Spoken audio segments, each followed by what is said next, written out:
नमस्कार प्यारे बच्चों, आशा है आप सभी घर पर स्वस्थ होंगे। प्यारे बच्चों, हम संधि के बारे में पढ़ रहे हैं। संधि में स्वर संधि में हमने दो भेद पूर्ण कर लिए हैं। पहला भेद पूर्ण किया है दीर्घ संधि और दूसरा गुण संधि। आज हम उसका तीसरा भेद पढ़ने जा रहे हैं जिसका नाम है यण संधि। ठीक है, तो चलिए शुरू करते हैं। प्यारे बच्चों, यण संधि हमें बताती है कि ई, उ, री और री। ठीक है, संधि में हमने जो पहला शब्द देखना है, पहले शब्द में हमने कौन से स्वरों को देखना है, या तो ई होंगे या उ होंगे या री या ली। और संधि के दूसरी तरफ भिन्न स्वर क्या कहता है कि ई उ औ री और ली से कोई अलग होना चाहिए। यहाँ ए आ कोई भी स्वर आ सकता है, कोई भी। ठीक है, ओ औ ए आई कोई भी स्वर आ सकता है, सिर्फ ये स्वर नहीं आएंगे। इस तरफ ई उ री होगा और दूसरी तरफ इनसे भिन्न स्वर होगा। भिन्न होता है इनसे अलग होगा। ठीक है, यण संधि में अगर आपने इस चीज को समझ लिया तो मानो आपने ये संधि पूर्ण कर ली है। इसमें मेन यही है, आपको ये समझना है कि इधर ई उ री होंगे और इनसे भिन्न स्वर होंगे। दूसरी तरफ भिन्न स्वर क्या, इनसे अलग होंगे।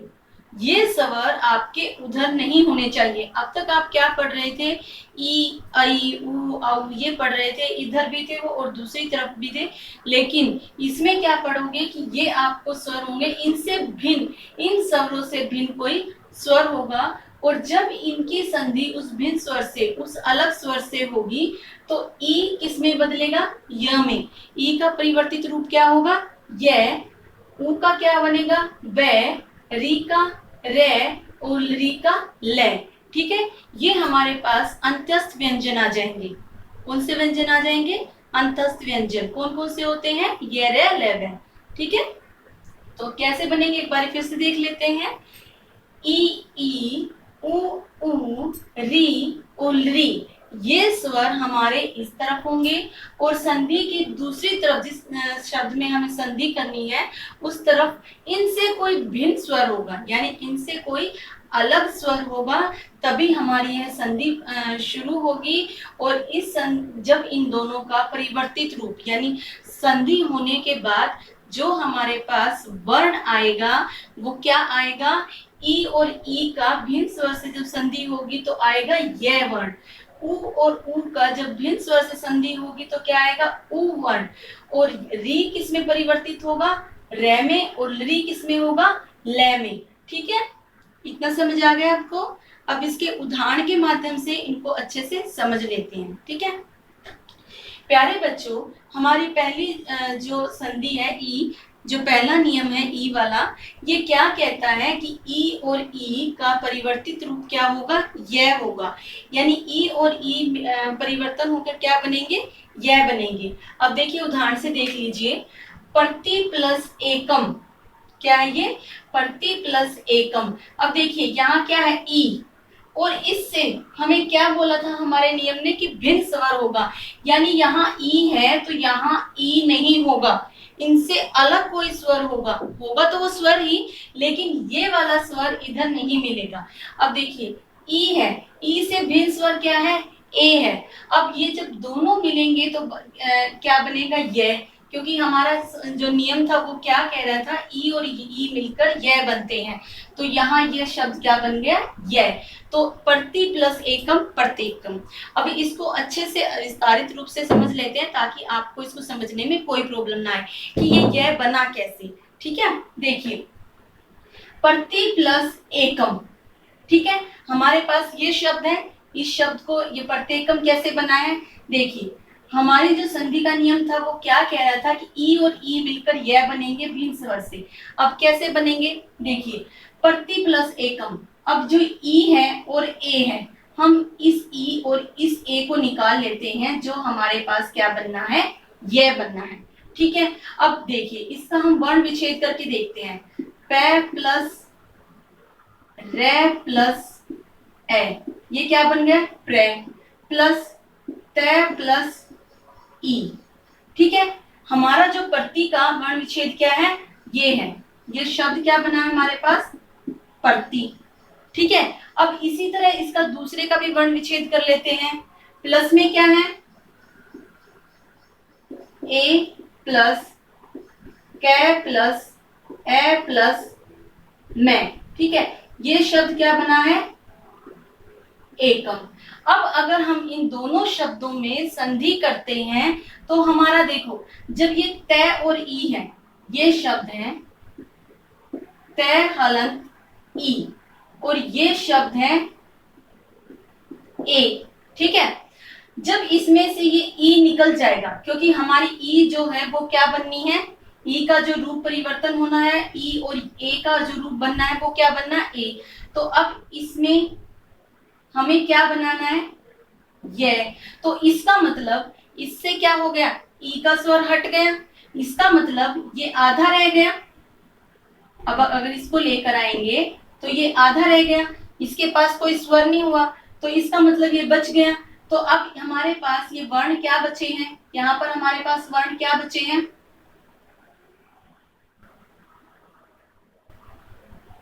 देखिए हमारे पास त और य बना है। ठीक है, क्योंकि हमारी ई और ए ने मिलकर क्या बनाया है, यह बनाया है। अब इसका मतलब हमारे पास ये आधा रह गया है। अब अगर इसका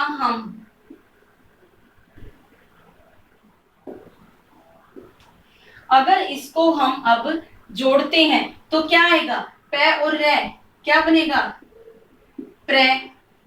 समझ गए। अब यहाँ पर ये क्या है, ये शब्द क्या बनेगा, ये प्रे तो हमारे पास बन गया। अब ये क्या है, आधा तय, क्योंकि इसमें क्या है, ये व्यंजन आधा है, इसमें कोई स्वर नहीं है, क्योंकि आगे हमें क्या आया, व्यंजन ही मिला है ना, यह क्या है, व्यंजन है। और हमें पता है कि व्यंजन कब पूर्ण होता है, जब उसमें कोई स्वर मिलता है। अब इसमें कोई स्वर नहीं है, तो इसका मतलब ये क्या है, अभी आधा है, तो हमारा ये आधा रह गया, तय हमारा आधा रह गया। अब आगे हमें ई और ए, आगे ई और ए था, ई और ए हमारा किसमें बना है, यह में, तो हम इसको क्या करेंगे, आधा यह बनेंगे। अब आगे क्या बचा हमारे पास, एकम शब्द क्या बचा, ये वाला बचा। ठीक है, तो ये शब्द कहाँ आ गया, यहां आ गया, तो ये बना, क्या बना हमारे पास ये। अब देखिए, इसको ध्यान से देखिए, ये था हमारे पास स्वर, हमें सिर्फ ई को चेंज करना है, ए को नहीं। ठीक है, ई और ए तो मिलकर यह बना रहे हैं, ई और ए मिलकर यह बना रहे हैं, लेकिन इसमें ए रहेगा। नियम के अनुसार क्या है, नियम ये कहता है कि ई और ई का परिवर्तन होगा यह में, उस भिन्न स्वर का परिवर्तन नहीं होगा। ई और ए का ई से भिन्न है, यहाँ पर ए, ई से भिन्न स्वर है, इसीलिए यहाँ पर यह बना है। अगर यहाँ ई और ई होता तो बड़ा ई हो जाती, आ जाती ना। ई से भिन्न स्वर होने के कारण यहाँ यह बना है, लेकिन यह किसका परिवर्तन हुआ है, सिर्फ ई का, न कि ए का। अब इसमें सिर्फ परिवर्तन किसका हुआ है, ई का। ई का परिवर्तन किसमें हुआ है, यह में। यह में परिवर्तन क्यों हुआ है, क्योंकि उस तरफ ए था। अब ये पूरा शब्द जब हमारा प्रत्यय बन गया है, तो अब आगे क्या करेंगे, हम इस पूरे शब्द को लेंगे। एकम जो शब्द है, ये एकम शब्द है, इसको पूरे को लेंगे। अब यह हमारा क्या है, यहाँ तक तो हमारा आधा है ना ये, तो अब यह कैसे पूरा होगा, क्योंकि देखो यहाँ क्या है, ए की क्या होगी, मात्रा, और यहाँ क्या बचा, कम, प्रत्येकम। समझ आया प्रत्येकम शब्द कैसे बना, एक बार दोबारा से देख लो। हमारे पास क्या था, प्रति प्लस एकम था। जब ई के साथ कोई भिन्न स्वर आया तो ही क्या बनेगा, यह बनेगा, तब ही ये पॉसिबल है कि यह बने। अब यह क्यों, अब यह तो अगर हम इसको ए को यहां से सिर्फ ई को चेंज करते तो यह किस में आता, हलंत में आता। हलंत में क्यों नहीं आया, क्योंकि इसमें भिन्न स्वर मिल गया है, इसीलिए यहाँ पर हमने इसको ऐसे किया है, क्योंकि यह यहाँ पर पूर्ण है। हमारा जो नियम है ये वाला ये वाला ये क्या है, पूर्ण है ना, ये हलंत तो नहीं है ना, हलंत तो ये वाले हैं, तो इसका मतलब हमें यह पूर्ण कब मिला कि यह तब पूर्ण मिला क्योंकि हमारे पास जो दूसरा स्वर था इसमें मिलकर इसे पूरा कर रहे हैं। अब यहाँ कोई भी स्वर हो सकता है, यहाँ ए है तो ए इसका मतलब यहाँ मात्रा रहेगी इसकी। देखिए अगर ई है, ई, अरे बच्चों इस प्रकार से यह समझो कि जो ई है ये किस में बनी है, यह में, और जब ए मिली है तो ए मिलने के बाद ही तो यह पूरा होगा। इसका मतलब हलंत की जगह ये क्या आएगा, ए आ जाएगा। ठीक है, तो इस प्रकार से प्यारे बच्चों इसको हमने यह बनाया है और शब्द बना है प्रत्येकम। ठीक है, आशा है आपको यह समझ आया होगा। चलिए आगे उदाहरण देख लेते हैं। यदि प्लस अपि, अब यदि प्लस अपि ये क्या है, यदि प्लस अपि क्या है, ई, ये ई और इसमें ई का क्या बना है, यह बना है, और यह मिलने इसके पास दे। देखो प्यारे बच्चों एक चीज समझने योग्य यहाँ पर यह है कि जो द होता है ये शब्द कैसे आता है, द और यह, लेकिन जैसे उसमें ए मिला तो ये क्या बन गया, शब्द बना ये वाला। ठीक है, तो ये शब्द कैसे आया है, आधा द और यह मिलकर। यह किसका बना था, ई का हमारा यह मिला है और ए ने इसको पूरा किया है, तो ये क्या बना है, ध, तो शब्द बना है यद्यपि। ठीक है, इसी प्रकार से इति प्लस आदि, इति में क्या है, ई का क्या बना, यह बनने के बाद तय क्या हो गया, आधा, और आ की क्या हुई, मात्रा, तो शब्द क्या बना, इत्यादि। ठीक है, आगे नियम क्या कहता है, उ और औ यह मिलकर क्या बनेंगे, वे। अब देखिए गुरु, गुरु में क्या है, उ है, उ का क्या बनेगा, वे बनेगा, और ए मिलने के बाद क्या हो जाएगा, सॉरी आ मिलने के बाद क्या हो जाएगा, वा, तो रे आधा हो गया है इसीलिए ये कहाँ गया है, ऊपर। शब्द क्या बना है, गुरु आदि। ठीक है, इसी प्रकार से गुरु प्लस आज्ञा, अब वही है, ऊ का बन गया है वे, रे हो गया है आधा, और आ इसमें मिल गया है, बन गया है गुरु आज्ञा। ठीक है प्यारे बच्चों, इस प्रकार से ऊ और औ मिलकर बने हैं वे। ये किससे मिलेंगे, भिन्न स्वर से। यह याद रखना है आपको, यह भूलना नहीं है। ऊ और औ किस साइड है, इस साइड है, और दूसरी तरफ इसके क्या है, भिन्न स्वर, भिन्न अर्थात उनसे अलग है।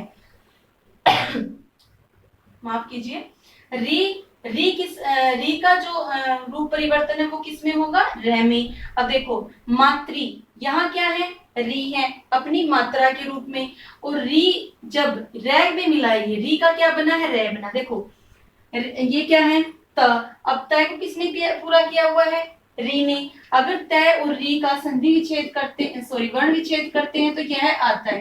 ठीक है, तभी तो त्री बना है, ये तभी तो बनेगा। लेकिन जब हमारे नियम के अनुसार री किस में परिवर्तन होगा, रे में, तो शब्द क्या बनेगा, त्रय। ठीक है, तो ये क्या बना है, पितृ प्लस आज्ञा, पित्राज्ञा। तो ये आ क्या है, इसमें ये आ की मात्रा लगी है और शब्द बना है पित्राज्ञा। ऐसे ही लरी में, लरी का जो रूप परिवर्तन होगा वो किस में होगा, ले में। प्यारे बच्चों यहाँ एक ध्यान देने योग्य बात सिर्फ इसके लिए है कि लरी शब्द होता है वो हमारी व्यावहारिक संस्कृत व्याकरण में बहुत कम प्रयोग होता है। लरी शब्द का प्रयोग वैदिक संस्कृत में होता है। ठीक है, तो इसके बहुत ही कम उदाहरण देखने को मिलेंगे। इसमें देखिए लरी, अब लरी का क्या रह गया है, आधा ले, और इसमें आ की मात्रा को मिला लिया तो शब्द क्या बना है, ला, तो क्या बना है, ला कृति। आशा है प्यारे बच्चों आपको यह समझ आ रहा होगा, और आप इसे जब 2-3 बार इस वीडियो को ध्यानपूर्वक देखेंगे तो आपको ये अवश्य ही समझ आ जाएगा। तब तक के लिए धन्यवाद।